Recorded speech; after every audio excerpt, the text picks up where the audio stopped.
जय श्री कृष्णा। तो आइए भक्तों, चलते हैं। गांव लोहा में भागवत कथा चल रही है। तो भागवत कथा में आज भगवान श्री कृष्ण जी का जन्म होगा। तो जन्म पे बहुत ही शानदार धूमधाम से जन्मोत्सव मनाया जाएगा। तो इस वीडियो में आप आगे देखना कैसे मनाते हैं धूमधाम से भगवान श्री कृष्ण जी का आज जन्मदिन। आज भगवान भागवत कथा चल रही है, उसमें जन्म लेंगे। जय श्री कृष्ण। गांव लोहा श्रीमान मोहनलाल जी प्रजापति के घर पे भागवत कथा का आयोजन चल रहा है। आज 5वें दिन की कथा का आयोजन होगा।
जगत के जेते सुधानोगे तुम्हारे तेते राम दुआरे तुम रखवारे हो नया क्या बिन पेसारे सब सुख लहे तुम्हारी शरणा तुम्हारा रक्षकता हो तो डरना अपन तेज समारो आपे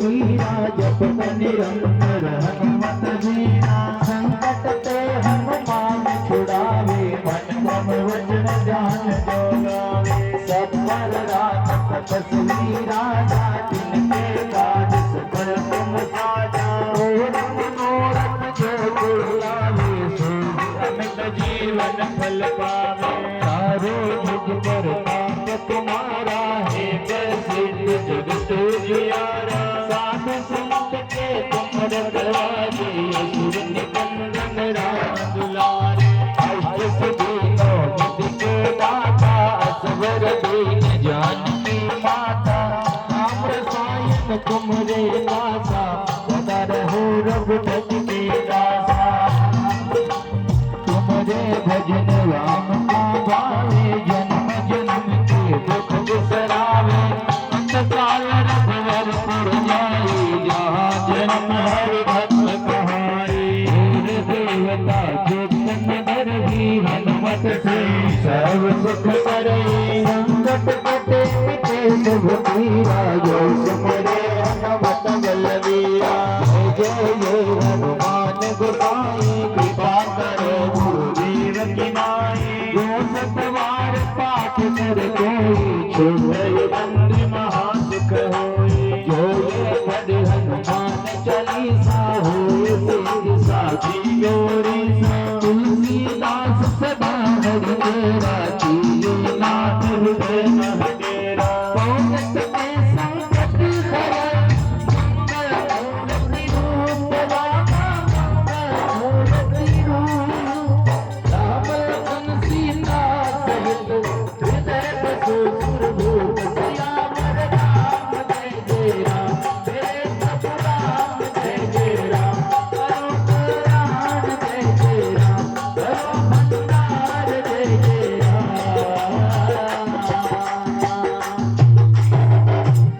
बोले सियावर रामचंद्र भगवान की जय हो श्री हनुमान जी महाराज की जय हो श्रीमद् भागवत महापुराण की जय हो सर्वदेवमयी श्री गौ माता की जय हो महाराज भगवान की बड़ी पावन कृपा जो हिंदू सनातन धर्म के दिव्य सदग्रंथ श्रीमद् भागवत महापुराण की ये पावन कथा श्रीमान मोहनलाल जी प्रजापत सुखी देवी एवं उनके पुत्र एवं पौत्रों के द्वारा श्रीमान राजेश कुमार जी, राम बहादुर जी, अनिल कुमार जी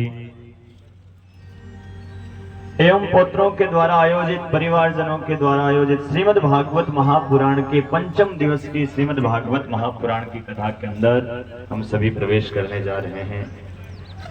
बताते हैं, लेकिन ये कांकर डोरडा क्यों बांधा जाता है? सब जातियों में होता है, प्रजापतों में, कुमारों में, सोनारों में, नाइयों में, ब्राह्मणों में, वाणियों में, जाटों में, राजपूतों में, सब जातियों में ये कंकर डोरडा होता है। जानो नहीं माता कितनी चीजें होती है, जानो तो भाई बताओ। कंकर डोरडे में कितनी चीजें होती है? जैसे पनेटा तो होगी है? हाँ लाल जी बताओ भाई, 5 चीजें होती है। 5 कौन सी? देखो आज समझना ये कंकर डोरडा क्यों बांधा जाता है। हमारे शास्त्रों में, हमारे धर्म में कोई भी चीज पाखंड नहीं है, हर चीज के पीछे कोई ना कोई कारण होता है। ये कंकर डोरडे में 5 चीजें कौन सी है? पहले नंबर में गोल गोल और ये जैसा होता है उसको कहते हैं अरेठा। दूसरे नंबर में एक चांदी की कड़ी होती है। आजकल दुकान वाले खोटाई का जमाना है, डालते नहीं डालते मैं नहीं जानता, लेकिन पहले चांदी की कड़ी होती है। तीसरे नंबर में एक लोहे की कड़ी होती है। चौथे नंबर में एक लाल रंग की लाख की कड़ी होती है। और 5वें नंबर में एक सफेद रंग की फूटी हुई कोडी होती है। ये 5 चीजें कंकर डोरडे में होती है। और पति पत्नी के हाथ में बांधता है उस समय ये नियम देता है, आज तेरे हाथ में कंकर डोरडा बांध रहा हूं तो इसके नियम का पालन करना। अरेठे से क्या शिक्षा लेनी चाहिए स्त्री को? अरेठे को आप पानी के अंदर से घिसोगे तो अरेठे के अंदर से झाग निकलता है। और पति पत्नी से कहता है कि अरेठा रगड़ने के बाद भी मुस्कुरा रहा है, दांत दिखा रहा है, हंस रहा है, तो इस अरेठे से शिक्षा लेना। इस अरेठे के समान मेरे घर में सदा तो हंसती हुई, मुस्कुराती हुई रहना। ये पहले नंबर अरेठे से शिक्षा लेनी चाहिए। दूसरे नंबर में चांदी होती है। चांदी क्यों बांधते हैं? संसार की सारी धातुओं के अंदर चांदी बड़ी पवित्र होती है। और महाराज पति पत्नी से कहता है, जिस प्रकार तेरे हाथ में ये चांदी बांध रहा हूं, जैसे ये चांदी पवित्र है, इस चांदी के समान तू मेरे घर के अंदर पवित्रता बनाए हुए रखना। अपने मन को हमेशा तू पवित्र रखना, अशुद्धता मत रखना। इसीलिए दूसरे नंबर में कांकर डोल्डे में चांदी होती है। तीसरे नंबर में लोहे की कड़ी होती है। लोहा क्यों बांधते हैं? लोहा मजबूत बहुत होता है, पक्का बहुत होता है। और पति पत्नी के हाथ में वो लोहा बांध कर कहता है, जिस प्रकार ये लोहा मजबूत है, इस लोहे के समान तो पतिव्रता धर्म में हमेशा मजबूत रहना, पक्की रहना, कमजोर मत पड़ जाना। इसीलिए तीसरे नंबर में ये लोहे की कड़ी होती है। और चौथे नंबर में लाख की कड़ी होती है। लाख क्यों बांधी जाती है? लाख की एक विशेषता है कि लाख तो आप अग्नि के पास लेकर के जाओगे ना तो लाख पिघल जाती है, झुक जाती है अग्नि के सामने। और पति पत्नी से कहता है, देख आज तेरे हाथ में ये लाख बांध रहा हूं, तो इससे शिक्षा लेना। मैं आदमी हूं, मुझे धंधा करना पड़ता है, व्यापार करना पड़ता है, खेती करनी पड़ती है, नौकरी करनी पड़ती है, जने जने से माथा पच्ची भी करनी पड़ती है। यदि मैं बाहर से आकर के तेरे ऊपर कभी क्रोध कर दूं, गुस्सा कर दूं, तो जिस प्रकार अग्नि के सामने लाख झुक जाती है, तो इस लाख से शिक्षा लेना। इस लाख के समान मेरी क्रोध रूपी अग्नि के सामने तू झुकी हुई रहना, सामने मत बोलना। इसलिए माताओं चौथे नंबर में ये लाख होती है। और पांचवें नंबर में क्या होता है? फूटी हुई कोडी। वो कोडी क्यों बांधते हैं? पति पत्नी से कहता है, देख आज इस कांकर डोडे से तो शिक्षा लेना। यदि मेरे सामने अरे ठेके जैसे मुस्कुराती हुई नहीं रही, लोहे के समान मन को पवित्र नहीं रखा, चांदी के समान पतिव्रता धर्म में तू पवित्र नहीं रही, यदि लाख के समान मेरे क्रोध रूपी अग्नि के सामने तू झुकी हुई नहीं रही, तो फिर मेरे लिए तो फूटी कोडी के समान है। इसीलिए पांचवें नंबर में ये फूटी कोडी होती है। और ये कांकर डोल्डे की वो गांठ ना देवी देवताओं के सामने माया के आगे खोलते हैं। आपने देखा होगा, पति की गांठ पत्नी खोलता है, पत्नी के कांकर डोल्डे की गांठ पति खोलता है। पास में दो चार माइयां बूढ़ी बूढ़ी भी खड़ी रहती है। कोई दूसरा हाथ लगावे, कोई तीसरा व्यक्ति हाथ लगावे, तो वो माइयां क्या कहती है? अरे आपस में खोलो, आपस में खोलो, आपस में खोलो। यही हुआ नहीं, मैंने बता दिया भाई, मन था कौन है। ये गांठें आपस में क्यों खोली जाती है? ध्यान देना, इसका भी कारण है। देखो पति पत्नी से कहता है, देख आज हम एक दूसरे की गांठें खोल रहे हैं। ये गांठ का अर्थ क्या है? पति कहता है, पहले तो हम दोनों के बीच में झगड़ा होना नहीं चाहिए, तेरे मन में गांठ लगनी नहीं चाहिए या मेरे मन में गांठ लगनी नहीं चाहिए। लेकिन झगड़ा किस घर में नहीं होता भाई? झगड़ा तो हो जाता है। यदि झगड़ा हो जावे ना, तो तेरे मन की गांठ को तो मैं खोल दूंगा और मेरे मन की गांठ को तुम खोल देना। हम दोनों की लड़ाई का पता पड़ोसियों को तो क्या हमारे बच्चों को भी चलना नहीं चाहिए।